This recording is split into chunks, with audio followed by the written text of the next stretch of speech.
Welcome to another lesson from the Living Light. This lesson is on the chakra system.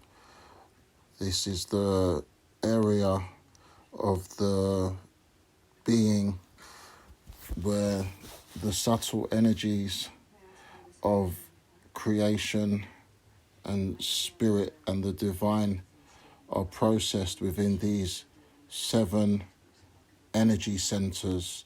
So from the bottom you have the root chakra, which is in red, that deals with survival and basic instincts. And then just below the navel there's the sacral chakra, which is orange, and that deals with like creativity and sexuality. Then above that is the solar plexus, deals with motivation, determination and power. Then above that is the green chakra right at the heart center, and that deals with the higher vibrational emotions like love, empathy, compassion.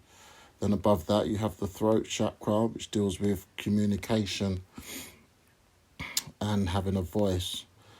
That's in the blue colour. Then above that is the violet colour in the third eye by the pituitary gland, and this gives you the sight.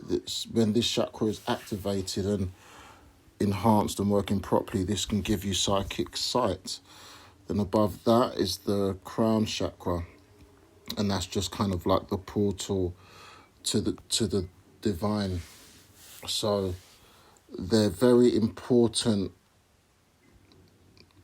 energy centers, and they encompass all of our being, not just our physical being, but our etheric bodies, our causal bodies, our auric bodies, and connecting us to our I am presence. So I've taken a snippet from the book Eastern Body, Western Mind by Anodia Judith, and I'm just going to read a little bit here where it says, the human biocomputer. The word chakra literally means disc. How fitting that in modern times discs are the common storage unit of programmed information.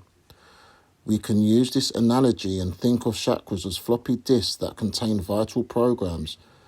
We have a survival program that tells us when we need to eat, how many hours to sleep, and when to put on our sweater. It contains details such as how much money we think we need, what we are willing to do for that money, what constitutes a threat to our survival, and what makes us feel secure. Likewise, we have programs for sexuality, power, love and communication. In this analogy, the 7th chakra can be thought of as the operating system. It represents how we organize and interpret all our other programs. Now, this is just very, it's kind of based on a psychological perspective, how the chakras affect us psychologically, but I want to kind of add to that in terms of the living light and how the chakras actually absorb and process the higher light frequencies. They are access points to making each being a multi-dimensional being, and they connect us to the Akashic records and the spiritual grids of light, like the diamond light matrix or the crystal grid of light, and even the ascended masters Christ consciousness grid. So through the chakras, this is how you kind of gain access to all of this light, technology, frequency and dimensions, and it also opens us up to our Merkaba, which is the light body, and there will be another lesson on the Merkaba, and I will bring in the chakras there and explain how the two connect, but just focusing on the individual chakras. I just found this part in the book which I thought would just be interesting, just to kind of close this mini little lesson. It talks about the 7 rights. So each chakra gives the person a right, basically. And when these things are distorted, that's when things and problems and addictions and abuse can take over the person's life. But like in the first chakra, the root chakra, you have the right to be here.